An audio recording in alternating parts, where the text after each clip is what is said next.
How's it going, lads? Marshall here, and welcome to another review on the channel. There's no rest for the wicked, so the team of the season reviews keep on rolling.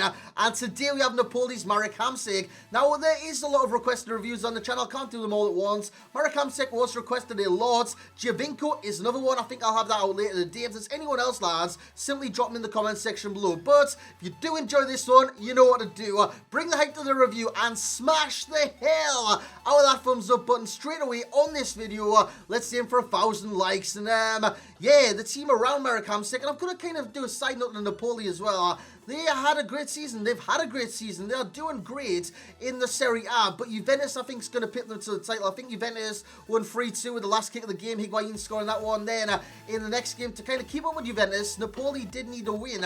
And Koulibaly got sent off in like the first minute or something, and they got beat 3-0. I think it might have been against Fiorentina, but I'm not too certain. So Napoli still got title aspirations, but at the same time, yeah, I think they're just going to be let down. Another team of the season candidate in the squad is Dries Mertens. Hope he gets it, man. I hope he gets it. He'll be a cracking team of the season card. We have Wayne Rooney in there. We have Raheem Sterling for that strong link. On that side, the TMs, we have Ruud Gullit, and we have Matthias as well. And for the link to buy, we have Aurier. You could go Valencia, but at the same time, I had Aurier in my club, untradeable, so why not use him?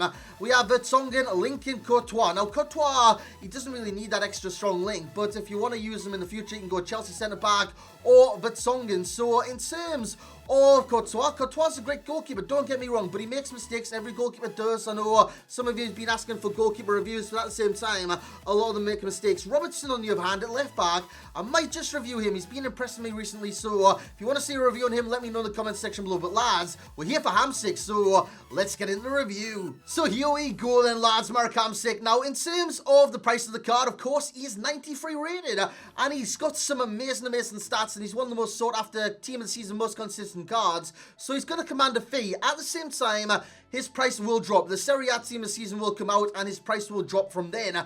In terms of the price right now, as I'm doing this review, he's costing 300 to 320 on the Xbox, 340 to 360 on the PlayStation, so quite a bit more on the PlayStation console. He's got 11 in 9, some in FUT Champions, some in Seasons, and he did get 1 assist in that time. Now, he's got 3-star skills. At the same time, I don't think he needs 4-star skills, and yes, I say this with some players that they do need it, and I stand by that, but at the same time, with TOTS Hamsik, I don't think he needs those 4-star skills. He's got a 5-star weak foot, that is very important, and he does have high to medium work rates. In terms of the stats with the cards, I mean, you could look at the negatives. The acceleration of 77, the balance of 72, the agility not too high at 83, the strength of 77, the aggression 63, the marking 68, the slide tackle 71, so you don't want to play him as a CDM or anything like that. You want him as an attacking midfielder or centre midfielder. He would work in that kind of role, but at the same time, don't expect him to be doing too many defensive duties, because he is an attacking midfielder on this game. Attacking positioning 97, that is key, and I'll talk about that once we go into the gameplay. Shot power is 91, long shots are 92, the shot pass is 97, look at the ball control, 95, the reactions of 96. So in terms of dribbling, I really like this card. You might look at the balance and stuff like that and think, you know what, his dribbling's going to be trash. He's not going to be too evasive, but he is quite tall, and with his height and stuff like that, the fake shots are very overpowered. You see this, and I cut inside, and I walk it inside, and I do score the goal. Cracking goal there from Hamsik himself. So he can do stuff like that, but that wasn't a one-off. That was like a free-off. I did this quite a few times, as you will see in the clips below. Well, I say below on your screen. Why am I saying below? In terms of Gullit plays into Griezmann. Griezmann plays into TOTS Hamsik, and then I get the fake shots on the go again. Turn inside with the step overs, and then a couple of fake shots, go inside the area, and he finishes with the 5-star weak foot, because it is very overpowered on this game. I say it's overpowered. 5-star weak foot, you expect it to be very good on this game, and it is very good. He can score with his left foot, he can score with his right, and it just gives him so many more options in game. Now, the main question with this Hamsik is he better than his SBC Serie A card? I'm going to give you one answer, and I'll leave it to the end. Well, actually, I'll just say it now. Yes, he is. He is a lot better, and I do expect this card to be more sought after than the SBC. The SBC is good and all, but at the same time, I just found a lot wrong with that SBC. Like strength. In terms of the strength for this one, I think the strength's fine, and it is quite decent, and he can hold off a lot of players on the dribble, or a lot of players in the air, and he is good in that aspect of his game. In terms of long shots and whatnot, that was in the sweet spot inside the D. At the same time, his long shots are very good, very accurate.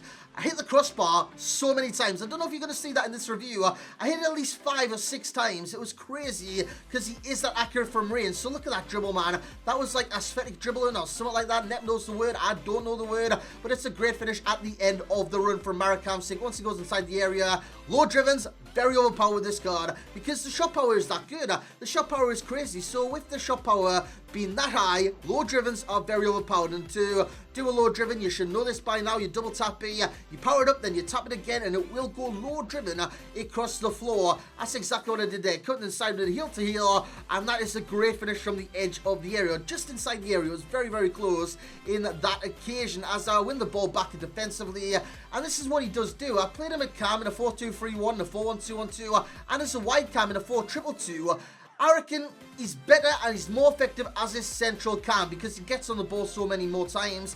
As a wide cam, he does the job. He does very well. He arrived late at the back post. His positioning was very, very good. He's got high to medium work rates. He gets in behind the defense and he does all the kind of dirty work for your team. But he still dictates the play from wherever he is on the field. That's why at the end of this review, you're going to see the similar players like Team of the Year Modric, players like that, because they dictate the game. And I reckon Hamsik as well, once you've got him in the team with the passing that he's got, it's like 97 short pass. You can dictate the play very, very well. And you can play in your players, you can create, you can score, you can do everything for your team. And again, the positioning, it's flawless. It is absolutely flawless. And I'm sure that's a song as well. But it is great as he does score that goal in the background. You see him wheeled away to the camera. So in terms of the pro side, lads, we do have the dribbling. The dribbling is very good. And it's all down to his close control because the ball never gets away from his feet. You could argue the balance makes his dribbling a little inconsistent. That's why I've got it as a con because sometimes the balance can make his shots inconsistent. And yeah, the dribble inconsistent as well. So the balance is down as a con because it deserves to be. It's low in terms of stats. And it's noticeable in game, but at the same time, his dribbling is fantastic in terms of the close control and whatnot. The passing is great. It's like I said, 97 short pass. It's very, very overpowered. 1-2s, OP, and just playing the ball in behind, through balls, etc., etc. That's all short passes. Unless you use like square or X, that is a long pass, and that is the long pass stat. The other ones, like through ball and stuff, are the short pass stats. So that is very overpowered, the card, and it is noticeable in game. The positioning is crazy. I mean, he's in the right place at the right time every single time, and the positioning is one thing, but the movement once he's in position is another, and his movement is cracking as well. The 5-star weak foot, very overpowered, the card, like I've already mentioned. It is great kind of shimmy to the left, shimmy to the right, shimmy, shimmy, shimmy all over the pitch because he can just like jink to one side. You would have seen it there. Hullet gives him the pass, takes a touch, finishes on the weak foot, easy as you like, and that gives him the ability to, when you do take a touch inside the area, you don't have to go back on the preferred foot. I did that with Calihorn. I did that with Lamar. I got sick of that. I chose a 5-star weak foot player. And it's a breath of fresh air. It really, really is. This is him at the back post in a 4-2-2, so he does get in position to score, and he is effective in that formation as well. The shot power is crazy on the card, hence why it is a pro. Now, the cons with the card, I've got acceleration. Now, why do I have acceleration in there? It's not just because of the stat. The stat is low. I'm speaking about when he starts his runs, the start of the dribble, the stuff like that, the burst of pace that he does generate isn't high enough to, like, originally take it past the player. Once he does it at top speed with, like, chem style on and stuff like that, he is quite good. He is quite good in terms of pulling away from players, but that initial burst of acceleration, it's not there with the card. It's not good. It's not this. It's not that. It's just not very, yeah, I just don't like it, lads. I just don't like his acceleration in the slightest. So that is why it's a con. He does win a penalty there in the background, and he will take this penalty, and hopefully he will score. Acceleration, balance, both cons to the card, but that's like the only cons with the card. Everything else is great. Like I did mention earlier on this review, the SBC is a good card. This is a great card because he just offers that much more, like abilities in game, so much more. I think like the SBC did get like an 8.6 or something from me. This one is going to get a massive boost up in rating because I do rate this card highly. So in terms of the overall rating, he's going to get a 9.4. Very impressed with this card. He can dictate the play, he can do what he wants in the center of the midfield or in the camp position. He can do what he wants in terms of creation, in terms of scoring goals. He's literally a kind of free agent in that area. He's never marked. He's always good, and he's always gravy in that zone. Divisions ready, definitely. Chance ready, definitely. And the similar players, like I mentioned, Modric is in there due to the control he has on the game in terms of dictating the play, and I reckon Hamsik is a similar player in that aspect. The other one that he's similar to is Milinkovic-Savic, who will get a team of the season, and that is one of the team of the seasons I just can't wait for. Literally, that card will be so damn good in game. it's going to be ridiculous. It's going to be so ridiculous. Kevin Prince Boateng is on there as well. I haven't really used him yet, but in terms of looking at his stats and whatnot, he looks like a very similar player to Marek Hamsik, and he will be a lot cheaper than his Serie A card, the Bundesliga man. So that's going to be it for this review, lads. Hope you have enjoyed. Like I did say, Javinko, which you've all been requesting. I take notes of all your requests, by the way, and if there is any other requests, just let me know. There should be some SBCs out tomorrow, and I think I'm going to do Caputo. I think it's Caputo, is that his name?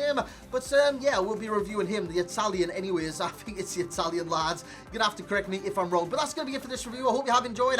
Once again, bring that bloody hype, smash the hell out of that thumbs up button, subscribe to the channel if you're new, and as always, I will catch you all next time.